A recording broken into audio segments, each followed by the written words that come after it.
Et bonjour à toutes et à tous et bienvenue dans cette vidéo dans laquelle je vais vous expliquer un petit peu les changements qui ont eu lieu récemment sur Mythic. Bon, vous connaissez très certainement Mythic, le site de rencontre qui est, comme son nom l'indique, mythique, sur lequel il y a énormément de gens et qui existe d'ailleurs. Ça a été un des précurseurs en France et dans le monde entier parce que Mythic a été, je pense, lancé en 2002 ou au début des années 2001-2002. Et donc, ça fait des années qu'il est sur le toit des sites de rencontres. Et récemment, en octobre 2023, il a complètement viré de bord, comme on dit, et il a changé complètement sa conception et la manière dont les utilisateurs font des rencontres sur la plateforme. Donc dans cette vidéo, on va voir un petit peu les différents changements qu'il y a eu, qu'est-ce que ça change concrètement dans la vie d'un utilisateur, comment utiliser la plateforme aujourd'hui et pourquoi ils ont fait ça. Alors, le changement principal qu'il y a eu et unique et tout tourne autour de ce changement, c'est que Mythic est passé d'un type de site de rencontre qu'on appelle les rencontres entre guillemets «catalogue», comme moi j'aime bien les appeler, qui est simplement, comparable à un catalogue. C'est-à-dire qu'un site de rencontre catalogue, c'est un site sur lequel on va, on a une page sur laquelle on a tous les profils, tous les utilisateurs et utilisatrices inscrits. On peut filtrer, généralement ces profils selon des filtres les plus classiques, par exemple la localisation, l'âge, le sexe de la personne et après, la plateforme va nous montrer tous les profils qui correspondent à notre recherche. Ensuite, on peut généralement, parler, à qui on veut et cetera. À l'opposé, on a les sites de rencontres que moi j'appelle swipe and match. C'est-à-dire qu'on n'a plus ce principe de catalogue, mais on a une application comme Tinder, typiquement, c'est eux qui ont inventé ça. On nous montre un profil, enfin des profils les uns à la suite des autres. On ne peut pas voir tous les profils, c'est l'algorithme qui décide quel profil il nous montre et on peut dire oui ou non si le profil nous plaît ou non, heu, en fonction du profil qu'on nous a montré. Si l'autre personne en face, au moment où on montre, notre profil, dit oui, alors il y a un match et ils peuvent communiquer. Au départ, je pensais que c'est ce que Mythic avait fait avec sa plateforme, c'est-à-dire remplacer la rencontre catalogue pour ne mettre qu'une rencontre swipe and match et ne permettre qu'aux utilisateurs qui ont matché de communiquer. Mais je me suis trompé. Donc on va voir ça tout de suite, je vais vous expliquer exactement. Donc ici, on est sur la page d'accueil de Mythic. On voit que déjà le menu a changé. On n'a plus le même menu qu'avant. Avant, on avait un menu unique ici au-dessus. Maintenant, on voit qu'on a deux menus. On a certaines similarités entre les menus. Donc, on va voir un petit peu ce qui se passe. Ici, on a donc la première page qui s'appelle la page découvrir, sur laquelle on a un premier profil. Là, ça ressemble comme deux gouttes d'eau au swipe and match. Donc, c'est-à-dire que on a un profil, sa photo, ses informations principales, etc. On peut lui dire oui ou non. OK. Ensuite, si on veut, on peut cliquer sur le profil pour avoir plus d'informations sur cette personne-là, ces informations qu'on a vues ici avant, et alors différentes autres informations, sa description, ses autres photos, et cetera. Sauf que quand on est abonné, moi ici c'est un profil test que j'avais fait, donc j'ai pas le pass, mais c'est pas très grave.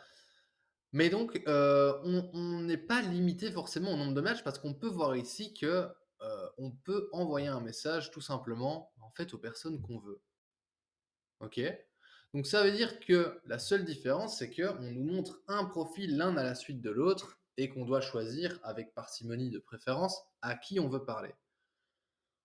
On dirait que du coup Mythic et je suis pas sûr qu'ils continuent à faire ça longtemps, on va voir, à mon avis, ils font des tests. Enfin, c'est ce que je pense, c'est ma théorie. À mon avis, ils font des tests parce que là, ils sont sur un format hybride entre une recherche catalogue et une recherche swipe and match. Parce que là, finalement, c'est un swipe and not match. C'est-à-dire qu'il y a un système de swipe, mais qu'on peut quand même parler à qui on veut. Donc, si j'étais un serial envoyeur de messages, j'enverrais un message à chaque profil l'un à la suite de l'autre.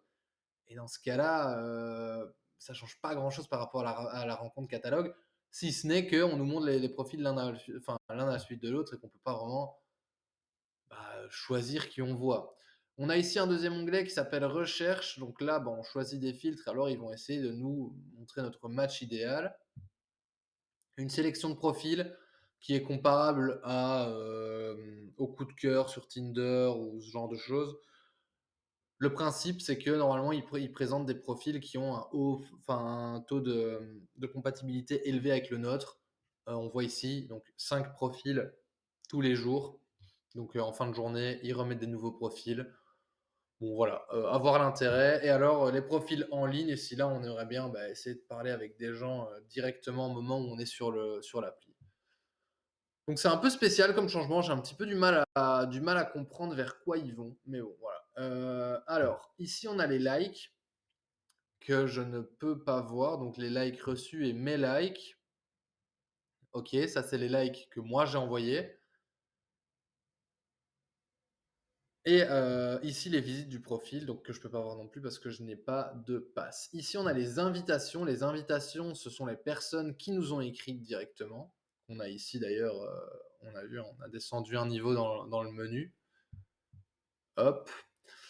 Et alors les matchs, si on a un match avec quelqu'un, ça se passe sur la page découvrir et il se retrouve ici. Heu, il se retrouve ici, donc dans les coups de cœur. Donc c'est-à-dire que si moi j'ai liké quelqu'un qui me like, elle va se retrouver ici et ce sera un match.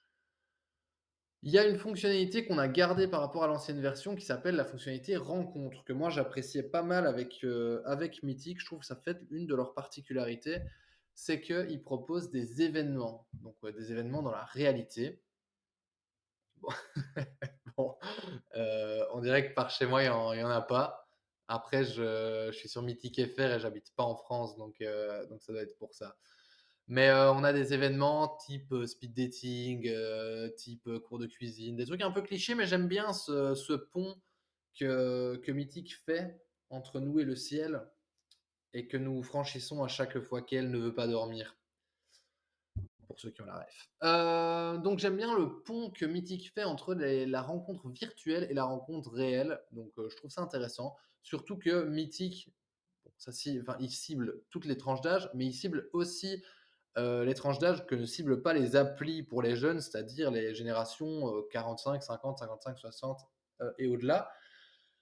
Et finalement, c'est souvent des gens qui ont peut-être plus de mal avec le virtuel, qui ont peut-être plus de mal à être eux-mêmes, par message et même pour les plus jeunes, hein. Je parle là des générations, d'après, mais c'est intéressant pour les plus jeunes aussi d'aller à des événements et de rencontrer directement les personnes en vrai.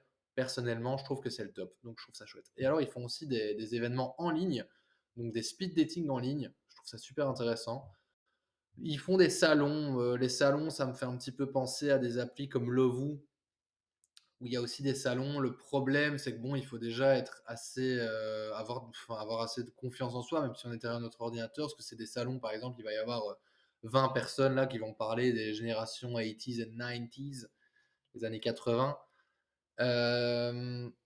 Bon, bah, il faut aller dans le salon et prendre la parole, mettre sa webcam et cetera. Ça peut paraître un petit peu déroutant mais ça peut être pas mal quand même parce qu'on peut voir des gens autour de chez soi et discuter en live directement et rien de mieux. Mais alors des événements comme ceux-ci, là, speed dating, ça vraiment, je trouve ça top parce que ça veut dire qu'on se retrouve en tête-à-tête avec quelqu'un, même si c'est virtuellement.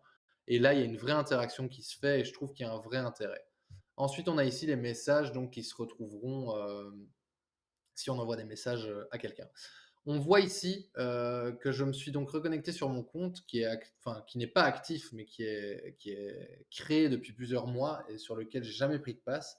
On me propose un premier mois à 5,99, 5,99 pour les Français.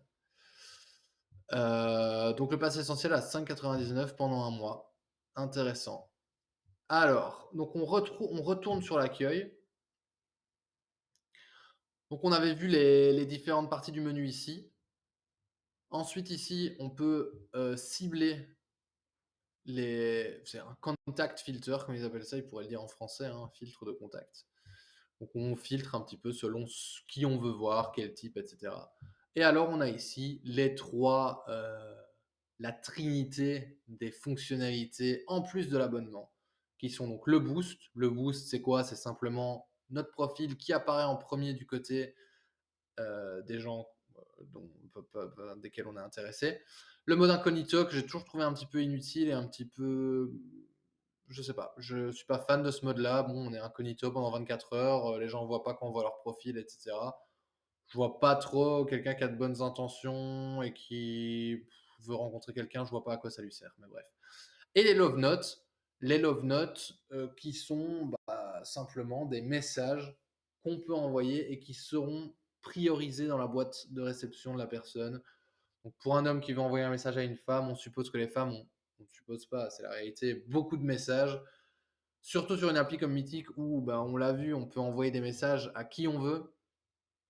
Donc la love note, ça permet d'envoyer un message qui se met, au-dessus de la boîte de réception et donc pour marquer le coup. Donc voilà, c'est tout pour les changements, enfin c'est tout, la plateforme a complètement changé.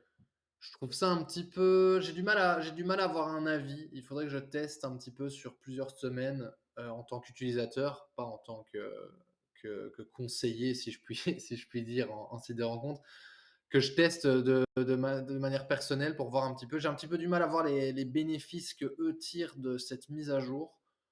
Comme je vous dis, moi, je pensais à la base qu'ils allaient restreindre complètement et ne permettre les contacts qu'entre matchs et là, je trouvais des avantages au nouveau fonctionnement. Ici, dans celui-là, j'ai un petit peu du mal à comprendre, donc pour moi, l'appli a le même intérêt qu'avant, finalement, parce que bon, ça prend juste un petit peu plus de temps, on choisit oui, non, oui, non. Ça permet peut-être de, je sais pas, d'avoir un focus différent sur les profils qu'on voit, alors que quand on a une page catalogue, bah, c'est peut-être un petit peu, bah, voilà, on voit tous les profils d'un coup, on clique dans tous les sens. Là, ça nous permet peut-être d'être un petit peu plus concentré sur les personnes qu'on voit.